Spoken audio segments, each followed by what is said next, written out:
Alright, welcome to another painting tutorial. In this one we're going to look at the Orc Warboss. So this is going to be Grukk face Rippa, as well as a conversion of the old Black Reach, Assault on Black Reach Warboss. And what I've done here is I've put him, given him a sort of a two-handed chain axe type thing, just to give him a different weapon option. So I have some options for my painted Warbosses when I want to field them if I don't want to put him with a Power Claw. So sometimes I haven't played it. Sometimes it made sense to have a super cheap Warboss to throw in a mob there.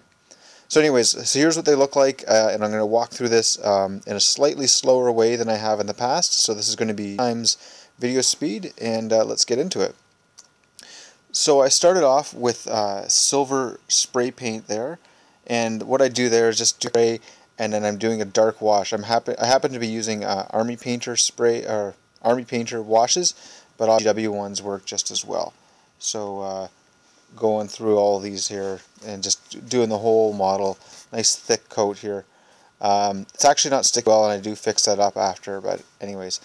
Waaagh Flesh now, so I'm just kind of doing base coats over top of this, and because I've got that wash on there, getting the exact edges of everything isn't super critical.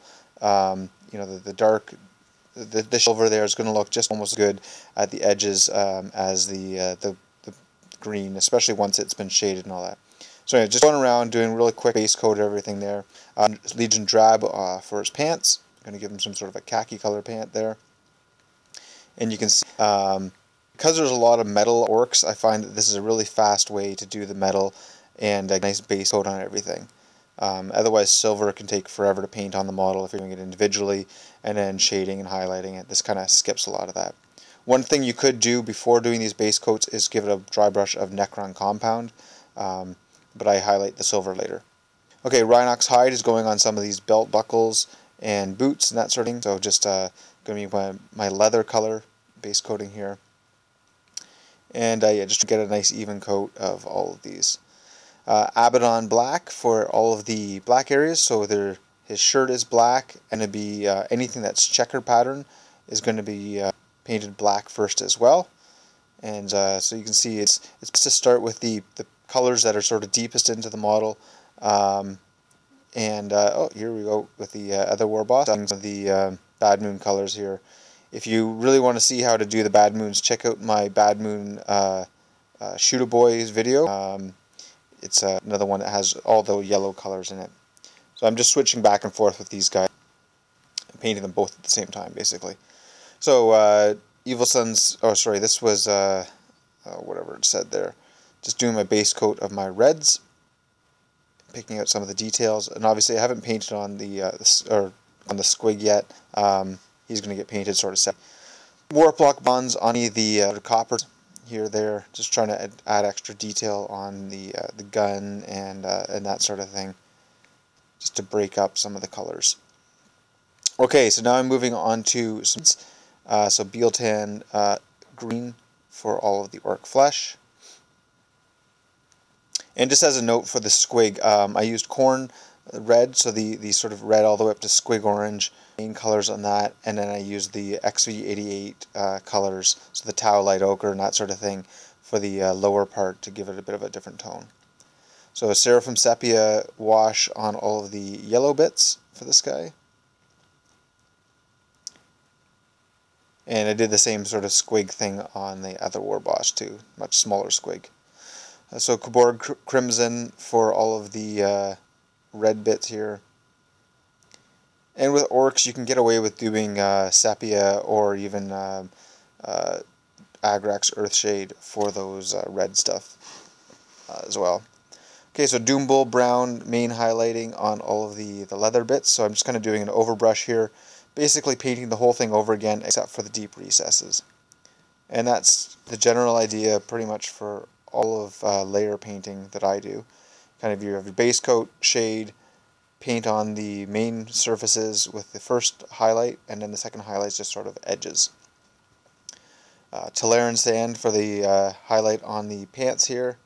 This doesn't go on super thick, kind of goes on a little spotchy, so you kind of touch it up after. It's a bit of a harsh contrast on the previous one there, the Steel Legion Drab. Okay, Warboss Green layer on all the flesh. And you can see, oh, there we go, zoom in a little bit. And yeah, just trying to get a nice even coat on there. And just avoiding all of the recesses. You see, I try to use the edge of the brush and use the texture to work with me as much as I can.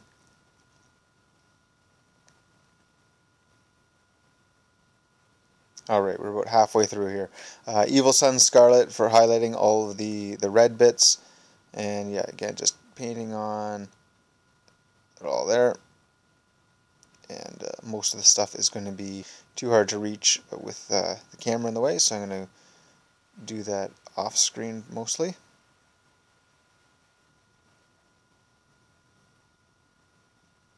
Okay, Averland Sunset, back over to the other Warboss, and highlighting up there the Tallarn there, so just trying to get that on there nice and quick. And I'm kind of doing all the same layers on this guy as I go as well. One of the benefits with doing the layers like this is if you do make mistakes, you can kind of fix them up in the next layer and it doesn't really matter as much. There we go, the next highlight there. Now you could go up to almost an off-white with these highlights, but I stopped there just so it's not too bright. Okay, Karak Stone for the final highlight on all the khaki bits, so just trying to pick out the edges on all these things here and do the same on the pants, which I unfortunately do off screen, sorry about that. And I'm just trying to blend that a bit there, so I've watered it down, and yeah, just with these I'm just trying to catch the edges there, just so that there's a bit of a highlight. Skavenblight Dinge highlight on all of the black bits, so just enough to give you a bit of variation. Because most of this is going to be given the checker pattern, and sorry again off camera, most of this is going to be checker pattern. It doesn't really matter that you highlight it perfectly. There you get an idea there, just highlighting around the edges of those things. And same with those grenades that are going to get the checker pattern, or stick bombs I guess. And that's it. Okay, Celestra Grey is going to be my base for my checker pattern, so I'm just going to really fine brush, thin right down paint, and just trying to draw on a grid pattern here. So it doesn't have to be perfect, obviously, because orcs aren't going to be too perfect, and so I'm just trying to move the model around so I get nice straight lines that are as thin as possible. These aren't really that thin. I think I need a new paintbrush here. And yeah, just sketching them on. There's what it looks like when it's all done, at least done that stage. And then you fill in every other square, and I'm just using white scar now to kind of highlight this. And again, it doesn't have to be perfect. I do kind of go back and I fill these in a bit more. So basically just filling in the boxes and touching up some of the edges as I go, and then I go back with some black and just square things up just a touch more. Okay, final highlights on all the flesh with Skarsnik Green. So just going around just the edges of things, the sharp edges that would pick up the light. Some Screaming Skull for all the teeth and bones. And there you can see the final colors on the squig there. So that's just the corn reds at the top up to squig orange, and then the XV88 colors on the bottom.